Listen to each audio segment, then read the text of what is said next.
Kapag pinag-uusapan ang pera ng nakararami, marami yan. Yung mga hindi talaga nasa tugatong na nagtagumpay ng pagninegosyo, iba kasi pag-usapin pera sa kanila.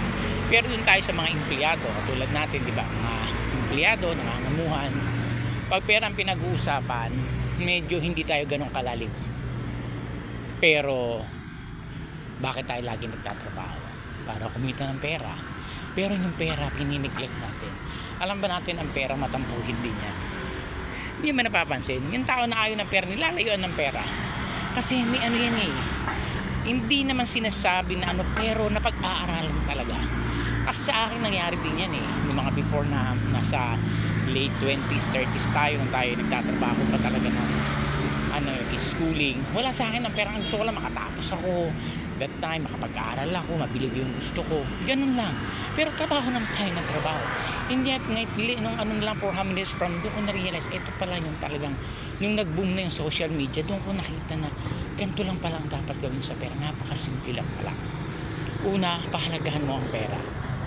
Kasi kung may pagmamahal sa pera, given yan. Pero not to the point na yung pera ang maging daan mo para mapaiba ka. Kasi alam mo, money is a shelter. Nasa Bible yan. It is a tool na lahat ito yung ginagamit natin para makabili, makapag-provide ng mga needs natin. Prayer given, nagpe-pray tayo. Lord, bigyan niyo po kami ng kakanin sa araw-araw. Talagang bibigyan, anong gagawin mo? Bibili ka, alam mo naman magnakaw ka. Diba? So anong gagawin mong tools to buy? Of course, money. Kaya nga, currency. Sabihin, may current. Nagpo-flow yan. Gumagana, umaandar, tumatakbo. May buhay. Kaya nga, if there's a flow, there's a life. Kasi nakikita lang natin, akala lang natin ang pera. Nakakasama yan. Masama ang pera. Yan ang mga bukang bibig nung lalo na nung mga time namin noon 90s, ang pag sinabing pera, pang huwag maganda sa pera, masama yan. Kaya tuloy na design ng mga bata before na pag may pera, masama. So hindi na napahalagan ang pera. Subukan po natin, ito yung tanong ko sa inyo, challenge yourself. Kung wala kang pera at yung kaibigan mo may pera at nagkaroon ng malaking problema sa inyo, halimbawa sa bingit na ng kamatayan, walang-wala, anong gagawin nung walang pera? Siyempre gagawa ng hindi maganda yan. Bakit talagang wala nang masulino, wala nang maipakain sa anak na umiiyak pagdatos ng anak, for sure lalo't wala nang mautangan. Unang uutang yan, paano wala nang magpautang? So anong mangyayari? Gagawa ng hindi maganda. Iyon ang problema. Kaya ang pera depende sa nag-handle niyan. Halimbawa may 1,000 o nakita mo dyan, ang 1,000 ba masama? Ngayon kinuha ng tao, binili ng drugs, yung tao ang masama, hindi yung pera. Ginamit lang kasangkapan ng pera. Kung nasasarta ang pera, baka pag nakita ng pera yung tao, tatakbo yan. Alam mo, drugs lang yung dadagsan ako nito, 1,000 ako, idadagsan ako nito, alis na ako, di ba hindi? So dapat pahalagahan natin, kaya wag nating palaging isinasa isang tabi pag usaping pananalapi. Dapat ito nga tinuturo to sa mga bata sa mga anak habang lumalaki, paano nila pahalagahan ng pera. Not to love the money. Ibig sabihin, may pagmamahal kasi iniingatan mo, pinaghirapan mo yun diba? Ngayon, kung sakaling dumating sa point na yung mga anak nagsilaki na hindi aware about sa pera, tapos may ipapamana ka, so ano mangyayari dun sa mga halimbawa negosyo? Wala, bangkarote. Di namin yung mga Chinese, talagang inimold nila yung mga anak nila how to handle money wisely, how to spend money wisely. Hindi yung para sabi mga mukhang pera sila. Kasi ako, so dami ko rin na-handle ng mga condominium, mga property na mayayaman talaga yung mga sa mga BGC, makikita mo din yung mga mayayaman. Talagang pag bumili sila, talagang pero makikita mo naman. Talagang kung maghanap buhay sila, even mga anak nagtatrabaho sa company nila. Ngayon kasi tayo, mga bata, wala pa nga. Lahat binigay ang luho. Hindi masama po yun Hindi ako against doon. Ang sa akin is, ano yung mahalaga? Dapat ma-design sila na yung binibili ninyo sa mga gadget ng mga anak ninyo, pagpapaaral ninyo, ay bunga ng pagsisikap at paghihirap nyo yan. Dapat maramdaman nila yan or malaman nila para pag sila na ang naging pamilyado or nag-manage na kung ano yung meron kayo, maita-transfer into generation to generation. Alam niyo ba yung mga mayaman, nagbibuild sila, generation for generation yan. Hindi lang sa, matanda na ako, ubusin ko. Hindi.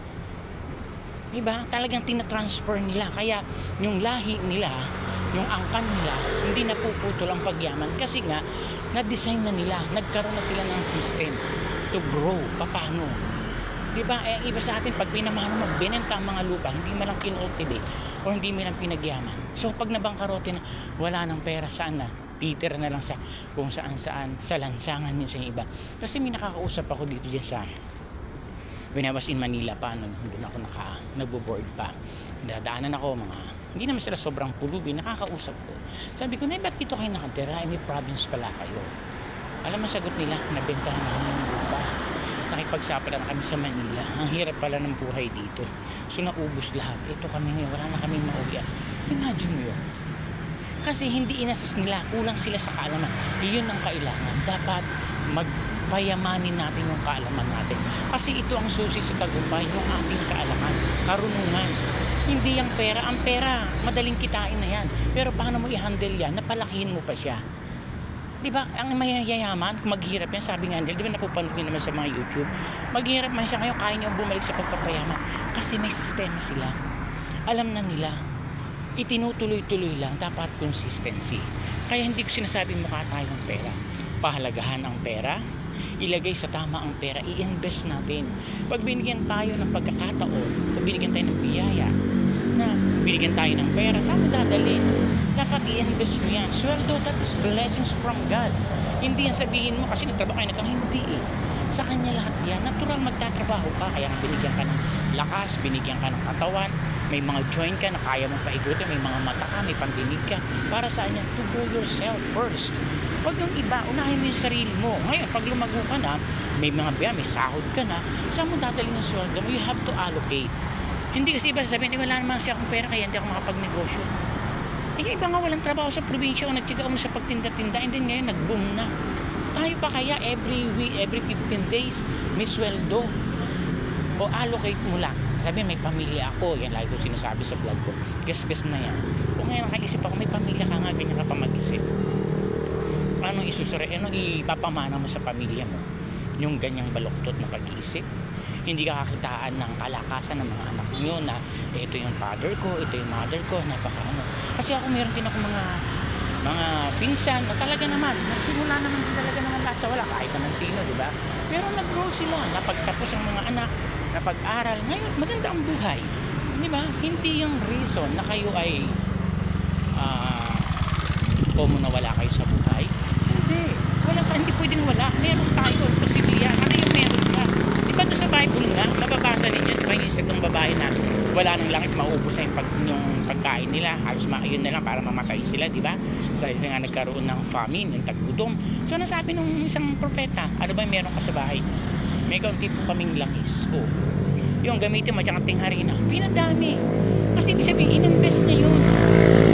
Yung ibig sabihin, yung pinalago. O di ngayon, hindi na uubusan. Hanggang may-transfer pa. Ganon din po ang buhay. Huwag tayong masyadong sa buhay. Kailangan i-manage lang natin ang maayos yan. May tamang goal ka, may target ka, and then trust the process.